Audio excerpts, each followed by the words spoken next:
All right. Let's go with this one. It says, how does your belief system feel about the idea of fate? And do you view our life here as predetermined?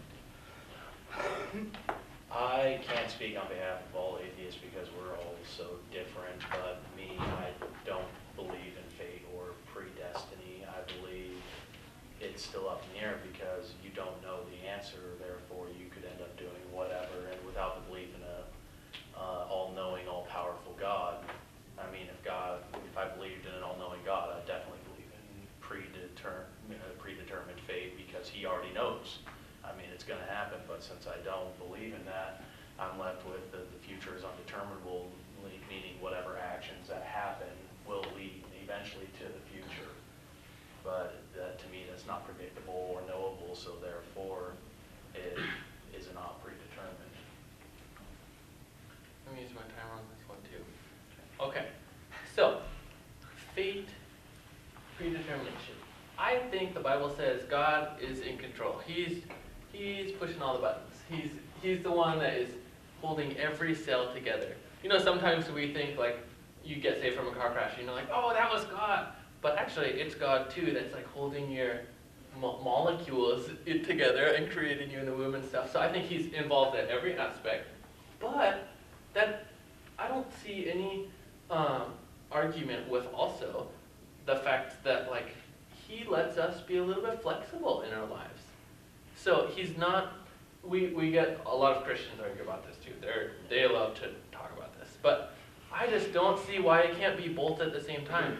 God is so awesome. He could be totally in control, have his fingers in every molecule, but at the same time give us the flexibility to choose whether we're going to follow him or not, choose what shoes we're going to put on, you know. And so I see them like two realities kind of sandwiched right on top of each other. I don't actually think you have to choose like predestination. Everything is like I'm gridlocked in here and I'm just kind of wandering through what he already decided. I think they go on top of each other. So. Belief in fate is actually a pillar of faith in Islam, meaning that someone who subscribes to a Muslim has one of the six things we believe in. The first one is God, messengers, holy books, Day of Judgment, angels, and faith. And faith here being not predestination. Actually, faith means that there are things in our life that God controls that we do not control. But we also believe in free choice. So we believe in that mix, meaning that we don't believe God would be just if he punished you for something he forced you to do. It doesn't make any sense. Or rewarded you for something that he forced you to do as well. That doesn't make any more sense.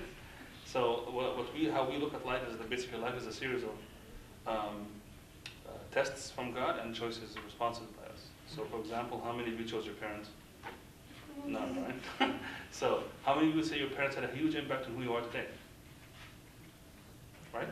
So is that something you chose? No, but you choose to respond to that. So someone who was born into poverty can choose to respond bitterly and start stealing because he believes he's entitled to this. Or he can choose to respond by saying, I'm going to work hard, I'm going to get my family out of this, and so on. It's a choice he chooses to make. It's a worldview he chooses to make. His nafs, his soul makes that decision. Likewise, someone born handsome, and he recognizes that when he walks into a room and talks, everybody listens to him and the ladies give him all. He decides to use that ability to further his own needs, right? Whether it's dating or whether it's to get to skip others in a job or something like that, or he decides to use that because he has this presence and this charisma to use it in a positive way to ask these people to do something good. His decision. God doesn't force him to go one way or the other. Now he makes the decision, and still God will put things in his way as a result of his decision. It's not like going to be, okay, I'm going to decide to do good with this skill or this gift, and therefore God is just going to open the way for me. No, there will be other tests because the purpose of the tests is, there's a beautiful verse in the Quran that says that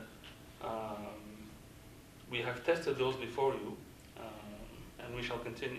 Do people think that they can say that they are believers without being tested? We have tested those that came before them, and God shall make known those who are truthful and those who are false. Make known, meaning make known to yourself. God will show you enough of your own. So the reason for God putting these tests is not to annoy us. It's to constantly put all these tests in our lives so that I get to know what I'm good at and what I'm not so good at. get to see myself shine in certain situations and struggle in other situations, and then decide what I'm going to do about it. I could decide to hide this flaw, so I have a flaw. So I'm going to be very sensitive about it. And anybody talks about me, I'm going to completely deny it. Or do I recognize that I have a flaw and I'm going to have to try to work on it? So these are the decisions that we're making. So these are the ones that we're. So God will never ask us in the day of judgment how much money did you make, because we actually believe He decides that. So we can run on the little treadmill as much as we want. Ultimately, you're going to get whatever He wants to give you for your test. But what we will be asked about is how we spent it. So, for example, we say that I met a person. Time. But you finish your thought. Yeah. So a person at the end of the day will be asked about 4 things: their life, what they used it for; their youth, how they spent it; their money, where they earned it from, and how they spent it; and their knowledge, how did they disseminate it? How did they have benefit people? So none of it is what was given, but how it was used.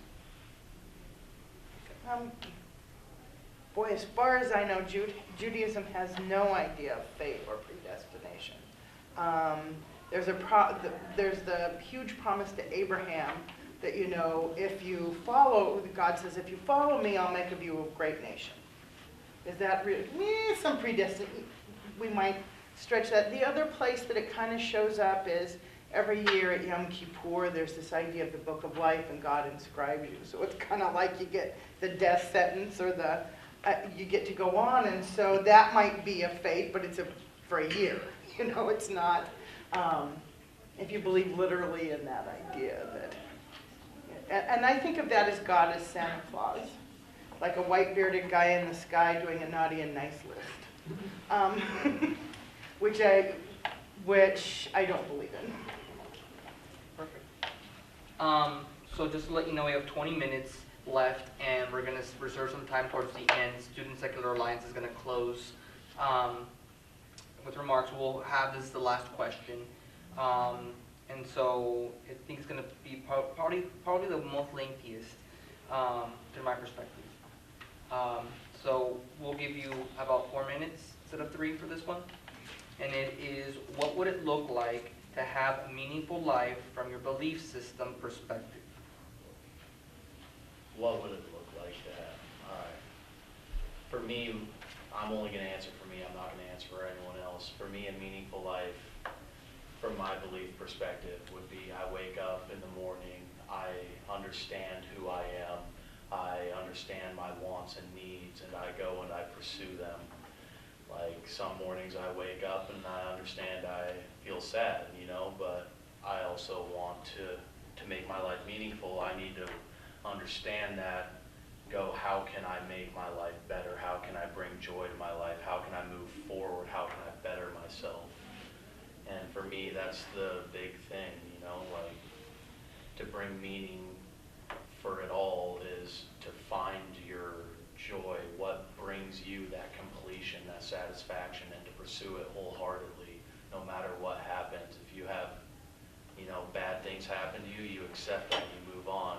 You do bad things, you accept that, you learn from them, and you decide, I'm never going to make that mistake again, or, it wasn't that big of a mistake in hindsight. You learn from that, and for me, that brings my meaning to my life, along with, surrounding myself with the people I love and who love me, because that's what it comes down to. Your happiness, your joy, your sadness, everything. That's the meaning of life, is experience.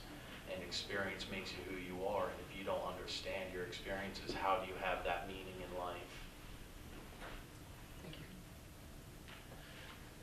I think when you look at what the Bible says about what is a meaningful life, it has a lot to do with Jesus' kingdom.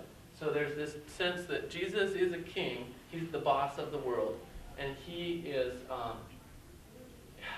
he's like in the process of fixing the world.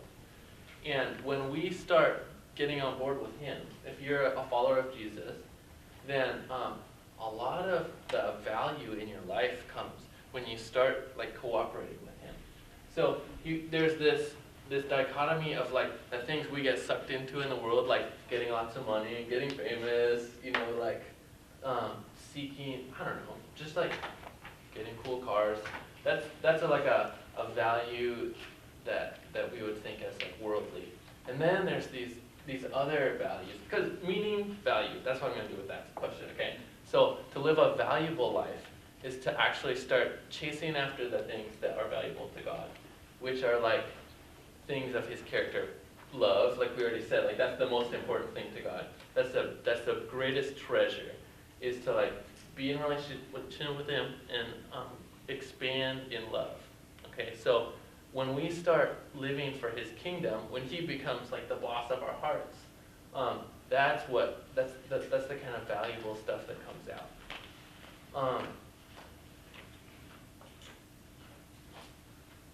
Let's see, any other values? Yeah, having a connection with him is super valuable, I think, in the Bible terms. We have this idea that if we don't have a relationship with God, we're not fully alive. Like, it's almost like fullness of life comes out of being connected with Jesus. It's almost like we get plugged in and then we come alive. And so that's where a lot of our value comes, is actually from that connection. And relational things are very valuable as well, obviously. Jesus sends us out and says, love each other, because that is going to be something that is eternal. That's the value of my kingdom. Because every Jesus person, every Christian should be getting ready. Like, they should see their life as like, here's my life, and then here's the rest of eternity that I'm going to live in Jesus' kingdom. So I'm using my life right now to get ready, so there's no culture shock when I get there. Like, I'm ramping up. And so that is what it looks like to have a meaningful life, I think. I guess it's the best of what you see in life today would be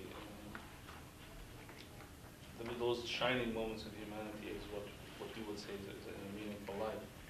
And I don't mean shining moments meaning physical achievements like making rockets or high-tall buildings or billions of dollars. That stuff is trivial, and it's been done before. I'm pretty sure the ancient Egyptians, when they were standing on the little pyramids, they were like, wow, we're so awesome. They're oh God. So I'm Egyptian, by the way. So to have a meaningful life is to go through that journey towards finding God, answering the question in the Quran. The Quran is a very interesting book to read. I strongly recommend each of you to read it, even if you're of a different faith. Just read it, because it asks these questions, all these kinds of questions that are, I think, important for people to think about, because they're kind of the questions that hopefully lead to a meaningful meaning. That they're asking you, like, what are you striving for? What have you prepared for an afterlife? Have you seriously challenged yourself and your flaws? We believe each person has good tendencies and bad tendencies, and the good tendencies are calling us to, they're the ones that cause to compassion. They also cause to be self-critical and blame ourselves, sometimes to the point of guilt and inability, but mostly it's a driving force towards staying away from doing wrong things. We also have a self that is covetous. You see all these things in a small child. If you had a baby, you will see like a 1-year-old, right, running around, and he sees things and he's like, it's mine. It's mine. I have to have it, right? But at the same time, they're very generous and can be very compassionate. Just ask them, after she holds on to you, can I have it back? Here you go. Right? So these, Quran has a verse that says mankind was created fretting. When he is touched by evil, he freaks out. When he is touched by good, he is covetous. He wants to keep it for himself. That's our raw, base nature. And we try to struggle out of that into something much, much higher, which is what we see in good. When people overcome that, it becomes so beautiful. We all love it. We all love it when someone has $1 billion and he decides to donate all of it to charity before they die. Wow. Nobody hates that. I don't know of any human. Maybe haven't met yet someone who says, oh, that's a horrible thing. Right? You should have just buried with him, like the pharaohs, and just put it in gold and buried with him in the grave, right? Nobody thinks it's a good idea. So on the opposite side, we all abhor horrible behaviors when we see them, right? When we see someone killed unjustly or harmed unfairly, none of us likes it. So to live a meaningful life is to go through this journey where we can overcome these things in ourselves, to where when we meet God, we're hopefully in the best place with ourselves. Because we're going to have a very frank conversation. Mostly attention, everything.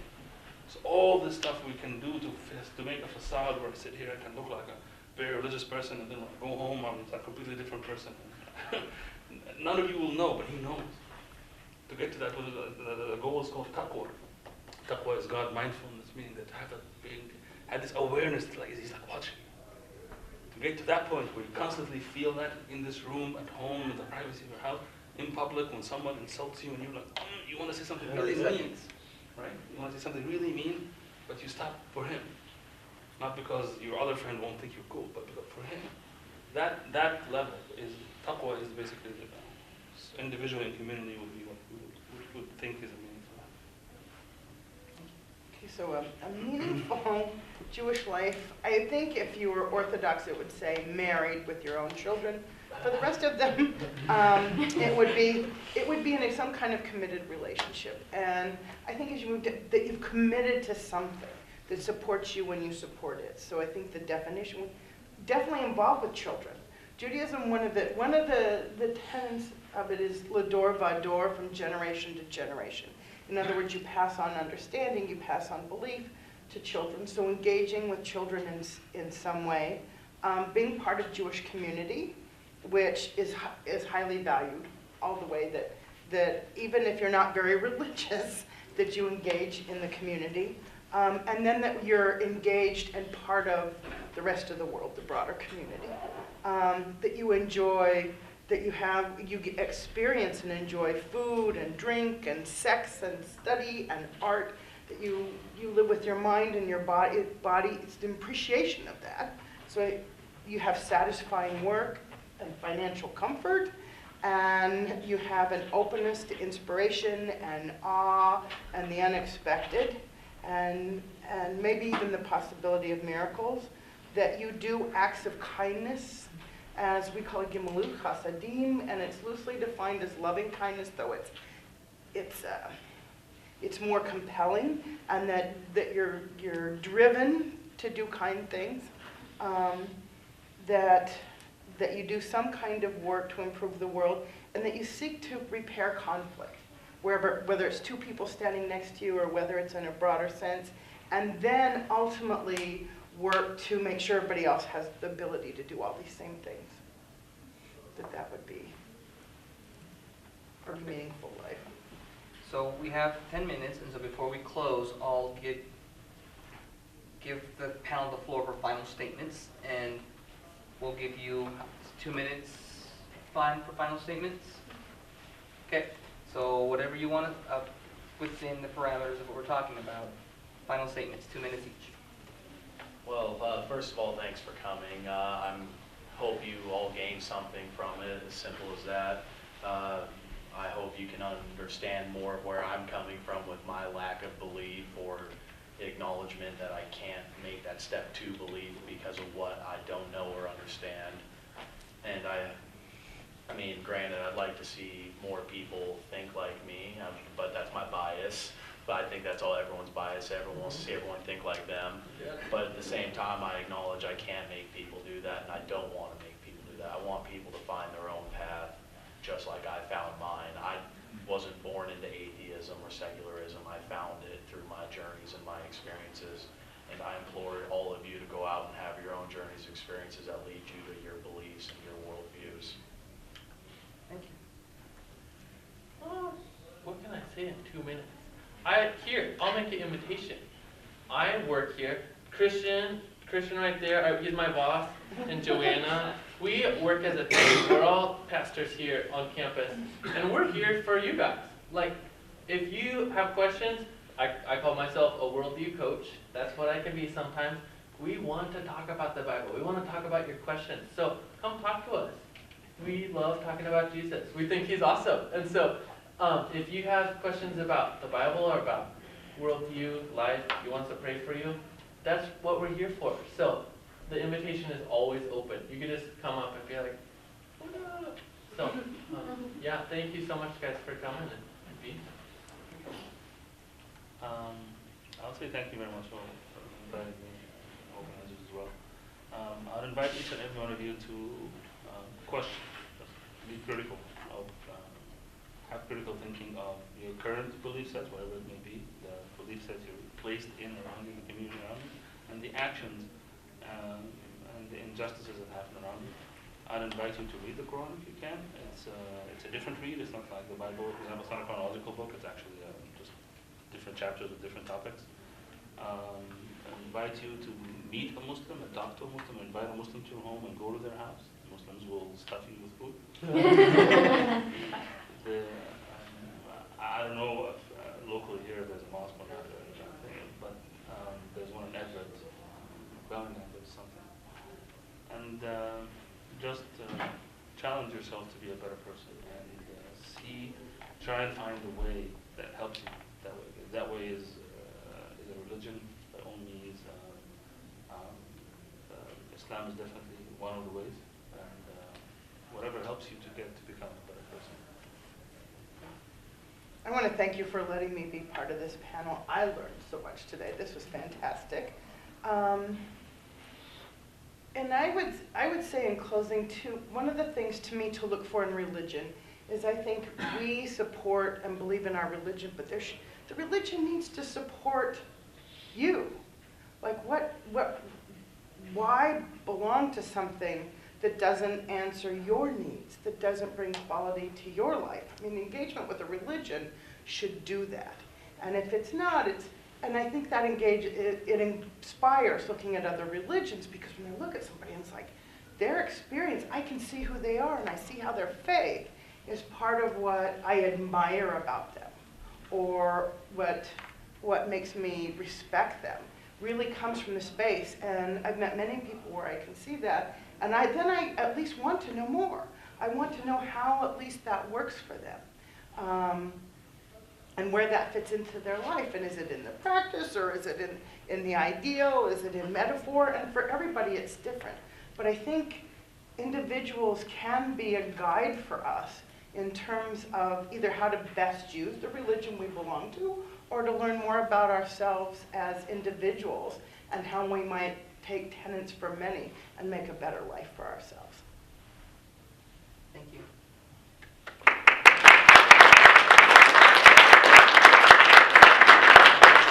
Student Secular Alliance, you're closing? We'll keep it short and sweet since you've all sat here for 2 hours or so. Pretty much, we'd like to thank you all for coming, learning. I hope you gain something from it. You go out and you make this a better world, and that's what we're trying to do. Simple.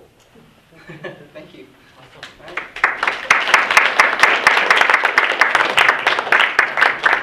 Have a nice day. Thank you for coming.